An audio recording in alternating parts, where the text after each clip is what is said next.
কিছু সত্যি কথা যদি আমি বলি, আচ্ছা, যারা মা বোনেরা আছেন আপনারা কি রাগ করবেন? আপনারা কি বেশি বেশি উত্তেজিত হয়ে যাবেন? দেখুন, আমি কিছু সত্যি কথা বলি। যত নষ্টের গুড়ি সব হচ্ছে মেয়ে মানুষ। সত্যি কথা বলছি। মেয়ে মানুষের স্বভাবই হচ্ছে মানে ঝামেলা এইখান থেকে সেখান থেকে ঝামেলা লাগাইবো। আর এক মেয়ে আরেক মেরে এত বেশি হিংসা করে, এত বেশি হিংসা করে।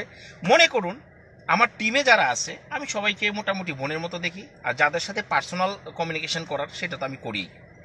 ডেফিনেটলি আমি সাধু না, ফেরেশতাও না, ঠিক আছে? আচ্ছা, তো হয়েছে কি, মনে করেন আমি কোনো একটা মেয়েকে, হ্যাঁ, আমি ফ্রেন্ড দেখি বা আমার টিমমেট আমি সাপোর্ট করলাম। আরেকটা মেয়ে মানে হিংসায় জেলসিতে এতটা ফেটে যায়, মানে এত কিছু করে, মানে আসলে আরে বাবা, একটা মেয়েকে সাপোর্ট করলে আরেকটা মেয়ে এত হিংসা করার মানেটা কি? কি জন্য? না আমি ওই মেয়ের বয়ফ্রেন্ড, না যাকে সাপোর্ট করতেছি তার বয়ফ্রেন্ড, না যে হিংসামি করতেছে সে আমার গার্লফ্রেন্ড, এরকম কিছুই না। আমার কথা বুঝছেন?